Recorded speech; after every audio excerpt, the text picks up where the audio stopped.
Assalamualaikum warahmatullahi wabarakatuh. Perkenalkan, nama saya Ahmad Ifni Ashar, NPM 2001020068 dari jurusan akuntansi 20B, di mana video ini bertujuan untuk memenuhi tugas kewirausahaan. Baik, di sini saya akan menjelaskan beberapa kelebihan dan kekurangan saya. Kelebihan saya mungkin ada beberapa saja. Yang pertama, yaitu dapat berbicara dengan baik. Nah, di sini saya pun dapat menentukan gaya bicara saya, yaitu dengan orang muda ya.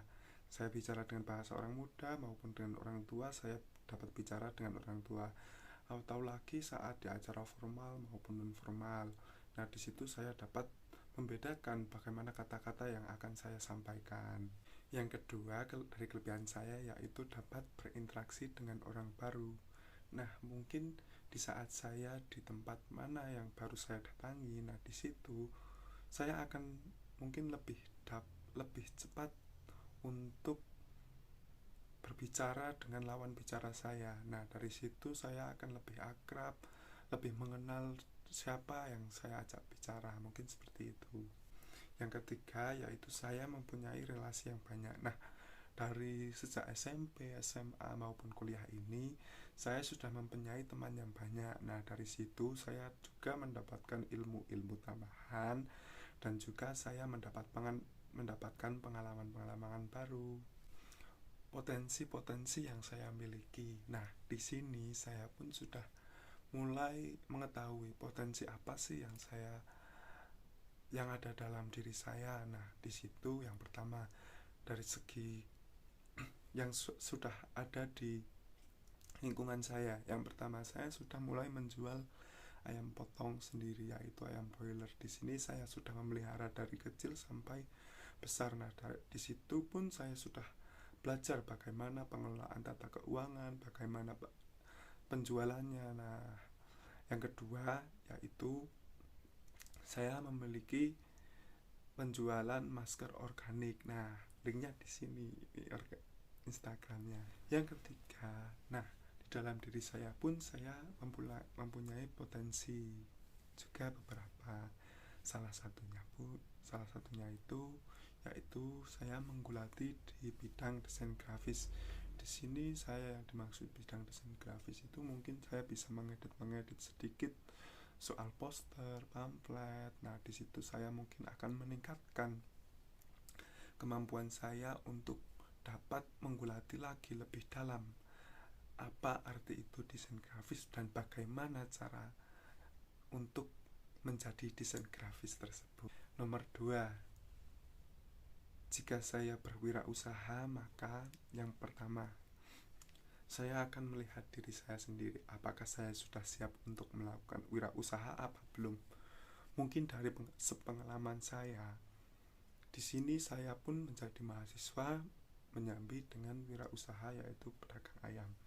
Nah, beberapa saat kondisi itu memungkinkan untuk bertabrakan dengan kepentingan antara kuliah dan antara berdagang. Nah, dari situ saya pun mendapat pembelajaran. Saya belum bisa memanajemen waktu untuk menggulati dua hal tersebut, antara kuliah dan berdagang tersebut. Nah, mungkin jika saat seperti itu akan kalah salah satunya, yaitu antara kuliah yang kalah atau berdagang yang kalah. Mungkin seperti itu. Yang kedua, yaitu saya akan melihat lingkungan sekitar atau pasaran sekitar yang ada di lingkungan saya. Apakah kira-kira barang yang akan laku keras, maka laku penjualannya untuk tahap bertahun-tahun, tidak untuk jangka waktu yang berkala. Nah, di situ saya akan mensurvei, akan melihat-lihat kira-kira apa sih di daerah saya itu yang kurang.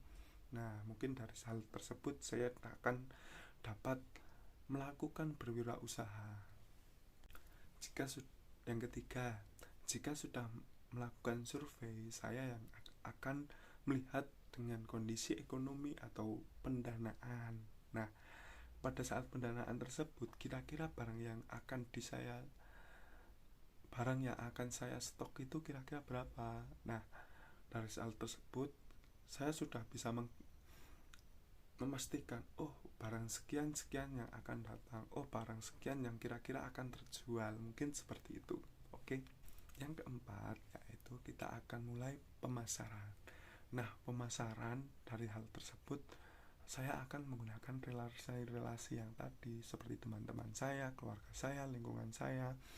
Dari hal tersebut saya akan memulai step by step bagaimana cara menjual barang yang baru tersebut, bagaimana mempercayakan konsumen-konsumen agar tidak tertipu dengan barang saya. Mungkin dari sisi saya akan bersikap jujur, saya akan bersikap loyalitas.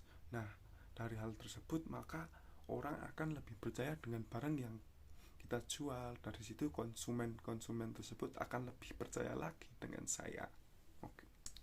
Dan nomor 5, akan tapi harapan wirausaha saya yaitu saya tetap menjadi pedagang ayam. Dari situ saya pun sudah menggulati bidang ayam dari sejak SD sampai sebesar ini. Nah, bagaimana sih kok mau jadi wirausaha dagangan ayam? Nah, mungkin dari teman-teman pun banyak yang belum tahu bagaimana mudahnya, bagaimana enaknya sih jadi pengusaha ayam. Nah, mungkin dari teman-teman sendiri boleh mencoba, boleh melihat, mensurvei ke tempat saya, bagaimana tata kerja, tata pengelolaan tentang menjadi perdagangan ayam. Mungkin cukup sekian dari pemaparan kelebihan, kekurangan, dan harap apa yang saya akan lakukan jika saya berusaha. Mungkin videonya ada kekurangannya teman-teman, saya mohon maaf yang sebesar-besarnya. Assalamualaikum warahmatullahi wabarakatuh. Say goodbye.